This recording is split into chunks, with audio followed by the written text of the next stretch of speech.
दोस्तों, आज इस वीडियो के अंदर हम लोग कंपाउंड माइक्रोस्कोप के बारे में डिस्कशन करने जा रहे हैं। लेकिन सबसे पहले ये समझ लेना जरूरी है कि हमें कंपाउंड माइक्रोस्कोप की रिक्वायरमेंट क्या है।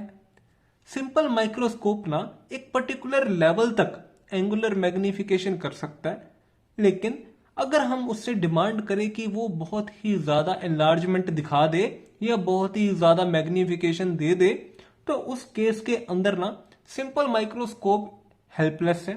वो एक पर्टिकुलर लेवल से ज्यादा मैग्निफिकेशन नहीं कर सकता। तो हम लोग क्या करते हैं, कंपाउंड माइक्रोस्कोप के अंदर ना एक एडिशनल लेंस का यूज करते हैं जिसको हम नाम देते हैं ऑब्जेक्टिव लेंस। और ये जो ऑब्जेक्टिव लेंस होता है ना, इसकी जो फोकल लेंथ होती है वो ये बहुत ही ज्यादा छोटी होती है। और इसकी फोकल लेंथ छोटी रखने का कारण, हाँ जी, जितनी कम फोकल लेंथ होगी उतनी ज्यादा पावर होगी। तो अगर इसकी पावर हम बढ़ा देना तो एक तरह से पूरे सेटअप की पावर बढ़ जाती है, जिसके चलते एंगुलर मैग्निफिकेशन इंक्रीज हो जाती है। ये बेसिक प्रिंसिपल है कंपाउंड माइक्रोस्कोप का। तो अब ना हम लोग इसकी रे डायग्राम देखते हैं। इसको बनाने की ट्रिक मैं आपको आने वाली वीडियोस में समझा दूंगा, लेकिन अभी आप कंसेप्ट समझिए और ये देखिए कि किस तरह इस केस के अंदर हमारा जो बेसिक प्रिंसिपल था ना, इंक्रीमेंट इन विजुअल एंगल, वो पूरा होता है, वो अचीव होता है। तो चलिए, मान लीजिए हमारे पास दो लेंस हैं। एक है हमारे प्यारे ऑब्जेक्टिव लेंस, और ध्यान रखना इनको थोड़ा छोटा बनाना साइज में, क्योंकि इनकी फोकल लेंथ क्या होनी चाहिए, कम। और ये रहे हमारे प्यारे आई लेंस। जो ऑब्जेक्ट जी होंगे ना, वो हमारे ऑब्जेक्टिव लेंस की प्रिंसिपल फोकस से बिल्कुल साथ में पड़े होंगे, लेकिन टुवर्ड्स लेफ्ट। तो इस केस के अंदर जो इमेज बननी चाहिए क्या बनेगी, हाँ जी, एक रियल इमेज जो कि इन्वर्टेड बनेगी और एनलार्ज्ड। Very good. तो इसकी जो इमेज होगी ना, ऑब्जेक्ट ए बी की जो इमेज होगी वो मैं यहां पर शो कर रहा हूं, a double dash b double dash. अब दोस्तों जरा ध्यान दो, ये जो a double dash b double dash होगी ना, ये एक तरह से वर्चुअल ऑब्जेक्ट का काम करेगी हमारे प्यारे आई लेंस के लिए। मगर हमारा मेन एम क्या था दोस्तों, हमें जो इमेज बनानी है वो कहां बननी चाहिए, least distance of distinct vision पर, ताकि अगर हम लोग यहां पर एक स्क्रीन रखें ना, उसके ऊपर एक इमेज बन जाए जो कि एनलार्ज्ड हो। तो अगर मुझे ये सभी क्राइटेरिया फुलफिल करने हैं तो उसके लिए ना एक और इंपॉर्टेंट कंडीशन है दोस्तों, उसको याद रखना हमेशा। जो हमारे ऑब्जेक्टिव लेंस के चलते इमेज बनेगी वो निहायत ही जरूरी है कि आई लेंस के ऑप्टिकल सेंटर और आई लेंस की प्रिंसिपल फोकस के बीच में बननी चाहिए। अगर ऑब्जेक्टिव लेंस की इमेज हमारे optical centre of eye lens and principal focus of eye lens के बीच में बनेगी, तभी ना ये पॉसिबल है कि least distance of distinct vision के ऊपर हम लोग स्क्रीन रखें और एक हमें इमेज मिले। तो अब मैं मान के चल रहा हूं कि जो हमारे ऑब्जेक्टिव लेंस के चलते इमेज बनी है ना, वो आई लेंस के ऑप्टिकल सेंटर और आई लेंस की प्रिंसिपल फोकस के बीच में बनी है। तो इसके चलते जो इमेज बनेगी ना, वो क्या बननी चाहिए, हाँ जी, वर्चुअल इमेज। क्योंकि अब की बार आई लेंस ने रिफ्रैक्शन करनी है, तो अब की बार कौन सी इमेज बननी चाहिए, वर्चुअल। और भाई वर्चुअल इमेज बनेगी और कहां पर बनेगी, least distance of distinct vision पर। Very good. तो फाइनल इमेज जो आ गई ना, वो आ गई A triple dash B triple dash. तो दोस्तों पहले ये देख लिया जाए कि इस पूरे केस के अंदर एंगुलर मैग्निफिकेशन हुई कैसे। ये पड़े हमारे ऑब्जेक्ट एबीजी, इनको ना हम उठाकर least distance of distinct vision पर ले आते हैं और इनके जो एंड हमारे आई लेंस के ऊपर एंगल बनाएंगे ना, उसको क्या नाम देते थे हम लोग, अल्फा। तो यहां पे मैंने नाम दे दिया अल्फा। और जो इमेज बनी है ना, फाइनल इमेज, उसके जो एंड पॉइंट्स आई लेंस के ऊपर एंगल सबटेंड करते थे, उसको हम नाम देते थे बीटा। और आप क्लियरली देख सकते हैं दोस्तों कि जो बीटा आया है ना वो ग्रेटर देन अल्फा आया है। वो हो गया हमारे ऑप्टिकल इंस्ट्रूमेंट जी का काम। देखो बीटा ग्रेटर देन अल्फा आ गया और हमें यही तो चाहिए था, बीटा ग्रेटर देन अल्फा आ गया। तो अब ना हम लोग क्या करते हैं, इसके पीछे की मैथमेटिक्स देखते हैं। अब ना हम ये पर्टिकुलर ये दो ट्रायंगल है ना, ए डैश बी डैश C2 और a triple dash B triple dash C2, इसके ऊपर फोकस करेंगे। इसके अंदर से हम मैथमेटिकल फॉर्मूलाज डिराइव करने जा रहे हैं। तो चलिए अब इसके पीछे की मैथमेटिक्स भी देखते हैं। तो दोस्तों अब मैंने वही हिस्सा यहाँ पर दिखाया है। यहाँ पे ए डैश बी डैश क्या होगी, object height. A triple dash B triple dash क्या होगी, फाइनल इमेज की हाइट। और a double dash b double dash क्या होगी, ऑब्जेक्टिव लेंस की इमेज की हाइट।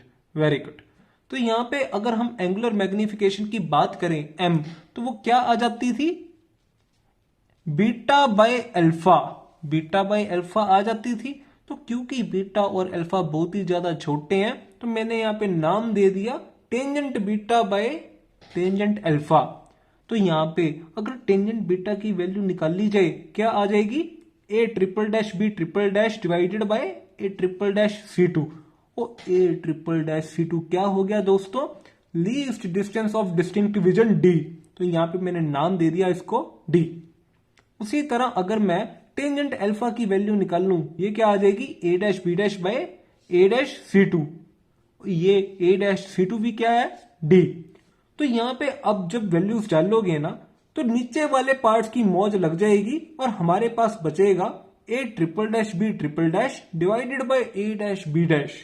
और अगर इस टर्म को ना मैं मल्टीप्लाई डिवाइड कर दूं a double dash b double dash से, तो क्या होगा, अब अगर ध्यान से देखा जाए ना, a double dash b double dash divided by A dash B dash, तो ये ना एक तरह से हमारे ऑब्जेक्टिव लेंस की मैग्निफिकेशन आ गई। और a triple dash B triple dash divided by a double dash b double dash, ये एक तरह से आई लेंस की मैग्निफिकेशन आ गई दोस्तों। तो यहाँ पे अगर देखा जाए ना टोटल मैग्निफिकेशन, ओ भाई टोटल एंगुलर मैग्निफिकेशन कितनी आ गई, ME इंटू MO। ओ भाई magnification of eye lens into magnification of objective lens. Very good. मगर हमने कुछ वीडियोस पहले सिंपल माइक्रोस्कोप के अंदर यही केस डिस्कस किया था, जिसके अंदर जो आई लेंस थी ना उसके लिए मैग्निफिकेशन का फॉर्मूला बनता है 1 + D/Fe। मैं उम्मीद करता हूं आप सभी को ये याद होगा। और उसी तरह दोस्तों अगर मैं ऑब्जेक्टिव लेंस की बात करूं ना तो इसके लिए MO की वैल्यू क्या आनी चाहिए, -VO/UO। VO क्या हो गया, image distance of objective lens. UO क्या हो गया, object distance from optical centre of objective lens. तो ये हो गया हमारे MO की वैल्यू। तो इन दोनों को मल्टीप्लाई कर दो, हमारे पास क्या आएगा, total magnification, total angular magnification. Very good. तो हमारी एंगुलर मैग्निफिकेशन कितनी आ गई, -VO/UO इंटू 1 + D/Fe। और मैंने आपको पहले बताया था ना कि हमारा जो ऑब्जेक्ट होगा वो ऑब्जेक्टिव लेंस की प्रिंसिपल फोकस के बिल्कुल पास पड़ा होगा। तो हम ये मान लेते हैं that U is equals to FO, almost equal मान लो। तो यहाँ पे ना मैं UO को रिप्लेस कर रहा हूं FO के साथ। तो मेरे पास जो फाइनल एंगुलर मैग्निफिकेशन का फॉर्मूला आ गया ना वो आ जाएगा M equals to -VO/FO into 1 + D/Fe। मैं उम्मीद करता हूं आप सभी को ये चीज समझ आ गई होगी। मगर दोस्तों हमने ये जो फॉर्मूला डिराइव किया ना ये उस पर्टिकुलर सिनारियो के लिए किया है जिसके अंदर जो ऑब्जेक्टिव लेंस की इमेज बन रही हो ना वो आई लेंस के ऑप्टिकल सेंटर और आई लेंस की प्रिंसिपल फोकस के बीच में बन रही हो। लेकिन उस केस के अंदर क्या होगा कि जो ऑब्जेक्टिव लेंस की जो इमेज हो ना वो आई लेंस की प्रिंसिपल फोकस के ऊपर ही बन जाए। और भाई उस केस के अंदर पता है क्या होगा, उस केस के अंदर फॉर्मूला तो वही रहेगा MO इंटू ME। वो फॉर्मूला यही रहेगा, लेकिन इस केस के अंदर ना ME की वैल्यू क्या लिखेंगे, D/Fe। क्यों को ये ना सिंपल माइक्रोस्कोप के अंदर मैंने एक केस डिस्कस कराया था जिसके अंदर हमारे ऑब्जेक्ट जी एट प्रिंसिपल फोकस पड़े होते थे। तो अगर आपने वो पार्ट नहीं देखा है उसे देख लीजिए। ये मैंने वहीं से उठाया, वो मैंने वहां पर इन डिटेल आपको एक्सप्लेन कर रखा है। तो वहां से उठाकर डी अपॉन एफ ई मैं एम ई में डाल दूंगा। एम ओ की वैल्यू क्या आएगी? Minus v o by f o. तो इन दोनों को मल्टीप्लाई कीजिए, हमारे पास फाइनली एंगुलर मैग्निफिकेशन कितनी आ जाएगी? Minus v o by f o into d by f e. Very good. और दोस्तों, अगर आपको कोई पूछ ले कि टोटल कंपाउंड माइक्रोस्कोप की लेंथ कितनी होगी, तो उसको हम क्या आंसर देंगे? Yui plus VO. वीओ क्या है? Image distance from objective lens. और यहां पे क्या यूई क्या है? ओ भाई यूई ना, जो वर्चुअल ऑब्जेक्ट है बनाया ना, उसका distance from optical centre of eye lens. O यानी कि यूई क्या हो गया? ओ भाई वर्चुअल ऑब्जेक्ट जो है ना उसका ऑप्टिकल सेंटर से डिस्टेंस, ये कितना हो जाएगा? यूई। और उसी तरह वीओ क्या हो जाएगा? ऑप्टिकल सेंटर से इमेज का डिस्टेंस, तो ये आ जाएगा वीओ। तो मैंने आपको बोला लेंथ कितनी आ जाएगी? V o plus Yui. वीओ कितना आ रहा था? यहां से लेके यहां तक, इसको मैं नाम दे रहा हूं वीओ। तो लेंथ कितनी हो जाएगी? V o plus u e. मैं उम्मीद करता हूं दोस्तों आप सभी को ये पार्ट समझ आ गया होगा। अगर इसमें आपको कोई डाउट हो तो प्लीज नीचे दिए कमेंट सेक्शन में जरूर मेंशन करें। और अगर आपको ये वीडियो अच्छी लगी हो तो प्लीज इसे लाइक करें, शेयर करें और प्लीज मेरे चैनल को सब्सक्राइब भी कीजिए। Thank you.